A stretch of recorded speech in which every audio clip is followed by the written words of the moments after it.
Hey there, nerds. Jimmy Palmquist here, and I wanted to talk a little bit about the Iron Fist, the Netflix series. I finished it up this past weekend. It just came out on Friday, and there was a lot of hate going into this. Like, I'm like, wow, this is the first failure from Marvel Netflix. Let's see. Oh my gosh, how can they recover? And I'm like, wow, okay, that's surprising. I thought the trailer was really good, but at the same time, I did think, okay, this is Oliver Queen's story, so how are they going to separate it? So I saw it. To be honest, I thought it was good, beginning to end. To me, it had the typical Netflix Marvel lull there in the middle, sort of about, I don't know, episode 7 and 8. And forgive me, this is, to me, the downfall of binging. I can't remember which episode certain things happened. To me, it's just like, boom, finished, thank God, yes. But then when I go back and look at it, I'm like, man, I can't remember what happened in what episode. So I apologize for that. And I should mention also, there are probably going to be spoilers because I will just say what I want to say. But to that end, I enjoyed it. I liked the story of Danny Rand coming back and thought to be dead. Similar, I get it, to Oliver's story, but at the same time, completely different in that Danny Rand's whole family is gone. They're wiped out, and he basically has no proof of who he is. So we start the whole show with him trying to prove who he is, and nobody wanting to believe. And why would you? He's been gone for 15 years. How in God's name would you believe that somebody survived a plane crash like that in that area of the world? There's no way.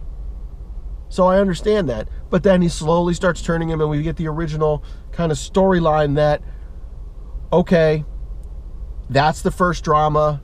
He is Danny Rand. And I really enjoyed it. I mean, it was a hook. It got me going. What I also liked is we kind of have a villain, but we don't have a villain. In that, and I'm talking about the early parts of the series here with the Meachums. It's like, okay, who is the bad guy here? I honestly thought that we were going to see, right off the bat, that we were going to see Ward Meachum be the bad guy throughout, but then we kind of see some floundering and we go, oh, okay, that's why he was doing what he's doing. But then his dad, Wendell, I thought for sure was going to be just hard-ass from the beginning, okay? And then I thought Joy was going to be the softie, but they kind of just mingle all the way through, and nobody's black or white definitive bad guy the whole way through. And that, to me, that's tough writing, and I thought they did it pretty good, leaving sort of this whole gray area. Now, granted, as the show evolves to the end, roles are a little more defined, but as we get going, it's not. You really don't know, and there are some definite twists and turns there. So basically, the villain we are shown right from the beginning is somebody that ties some of the other shows together, specifically Daredevil, is Madame Gao. And she is still with the Hand. And the Iron Fist's role is to defeat the Hand. Which is interesting because his training has led him up to this point, but he never actually thought he was ever going to come face to face with the Hand. Which I thought was interesting. And I guess I'll just take a pause here. I don't know anything about Iron Fist.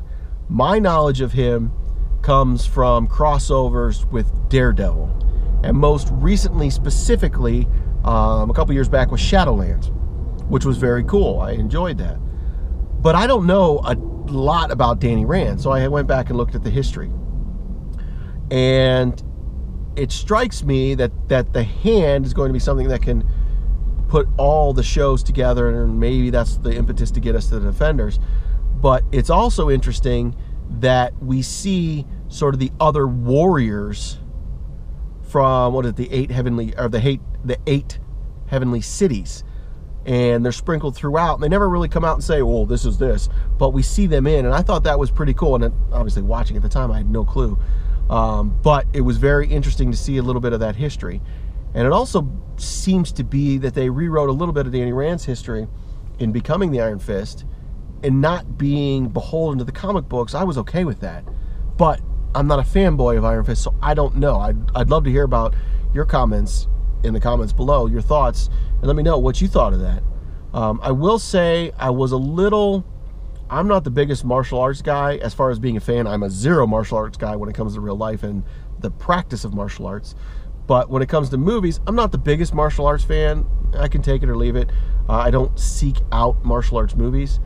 But I did feel like the martial arts in this was not the greatest. Like, they could work better on their choreography.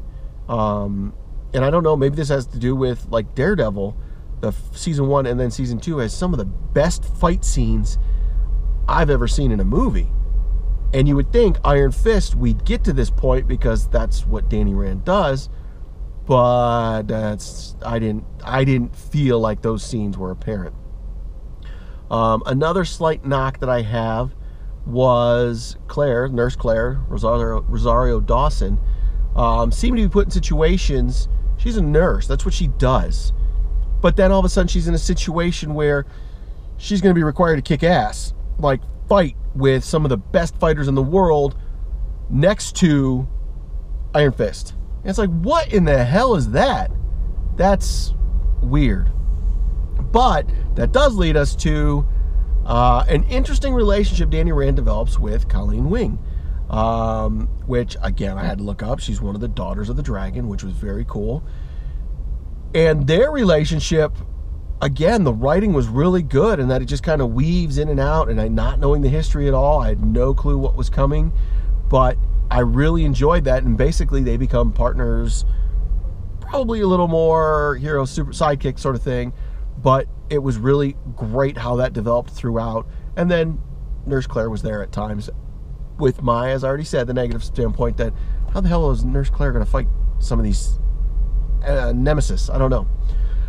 All right. But overall, I thought Iron Fist was well thought out. Yeah, maybe a little rushed as far as putting this on film, so to speak, so that they could get to the Defenders.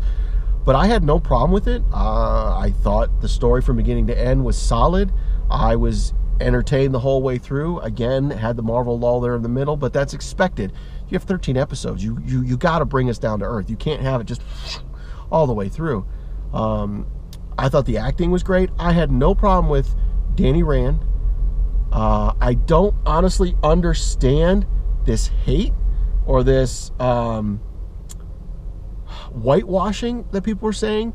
Danny Rand was played by Finn Jones, and I don't understand, because in the comic books, Danny Rand is a white kid who is taught by monks.